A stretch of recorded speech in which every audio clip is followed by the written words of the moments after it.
There is something stable, constant, and ever-present in my experience. I'd go along with that absolutely. It is in relation to the fact that at every moment, and you're interested in this moment, everything is moving and changing. So there's nothing that seems to be stable.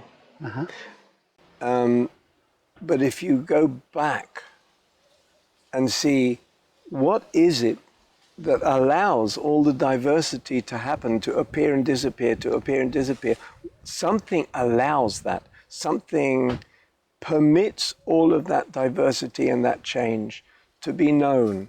And I would call it a deep knowing.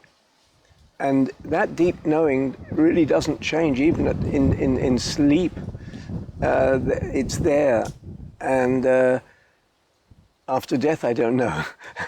I'm not saying anything, but it's certainly my experience.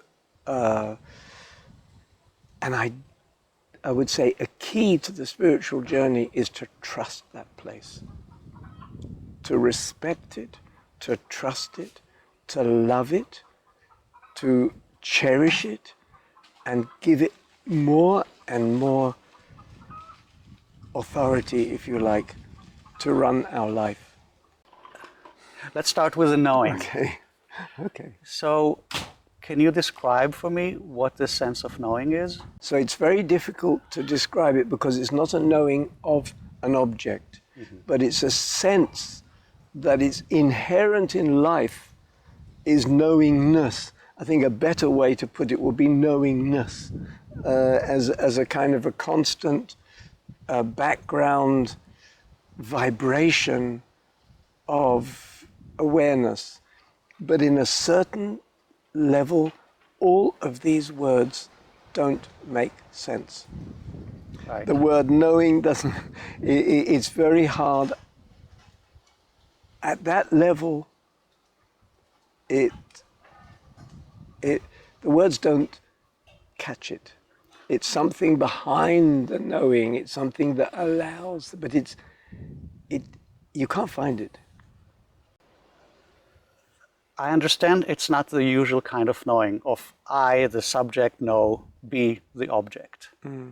But there is still something in the sense, something in the experience that relates to, that makes the word knowing or knowingness more appropriate than many other words that are available to us. So what is the quality that connects that experience to knowingness? It is hard to put it into words.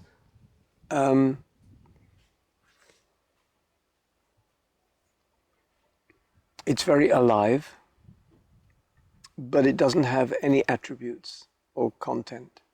It is a catalyst, it's a facility that allows the world to be met and seen or known, but it itself is not something that has attributes or has, it isn't itself something that I could say, not just like you said, there is something to be known in it.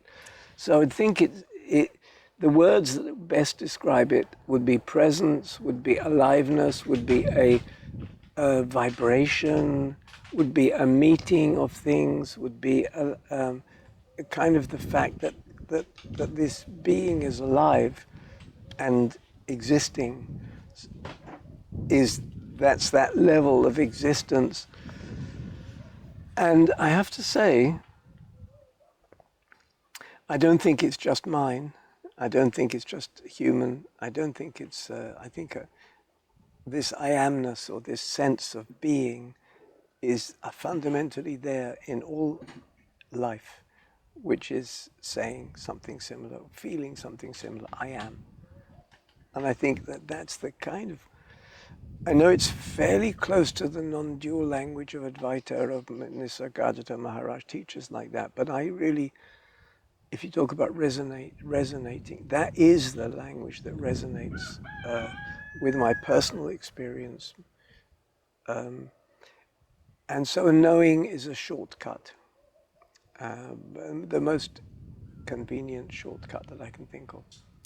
Well, it just occurred to me, and this is really kind of first time in my life that this occurs to me, and I'd be interested to know what you think, is that when we use the word know in the usual sense, it has the seed of our ability to know something as subject knows object is kind of comes out of that soil.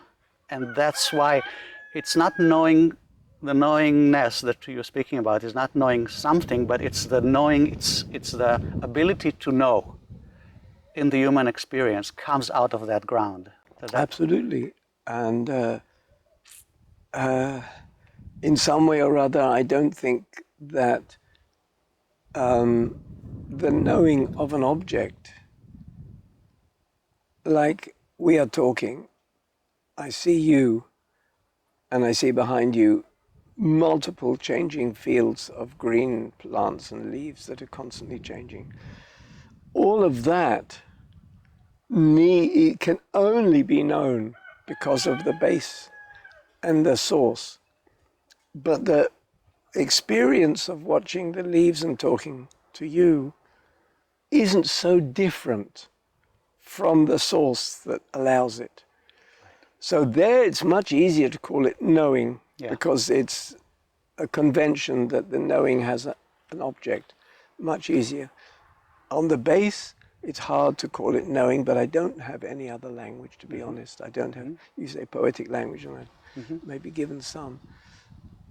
One image that I use, and I feel is right, imagine underground water, the aquifer.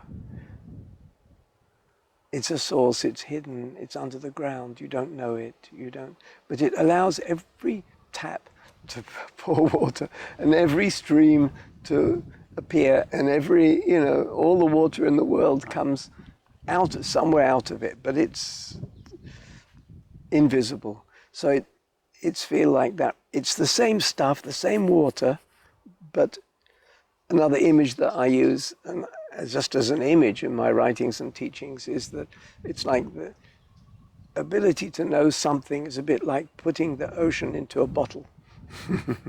So it's got a frame, so it feels like that's a leaf and that's a person, but it's the same ocean, which doesn't have any form at all.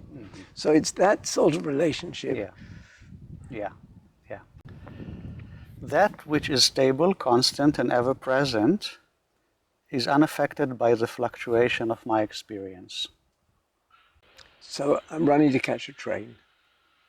At that moment, the deep source is kind of invisible, because I'm taken over by the changing experience, and it's just taken all the space in the consciousness, and so that. But even running to catch a train, the slightest hint of anything, and it can happen at any moment, I'm reminded of that place, of that endless, constant ground of everything, and impersonal, the non-personal. So when the person a bit takes over, then that place can be temporarily forgotten.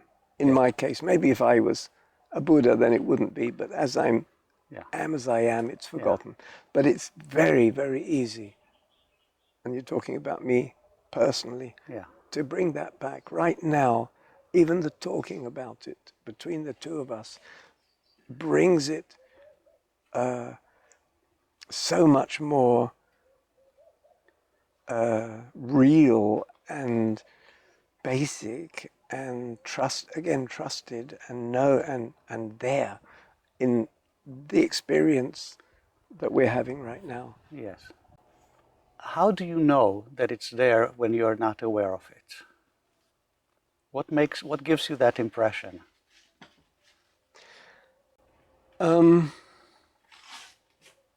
It's partly because I know the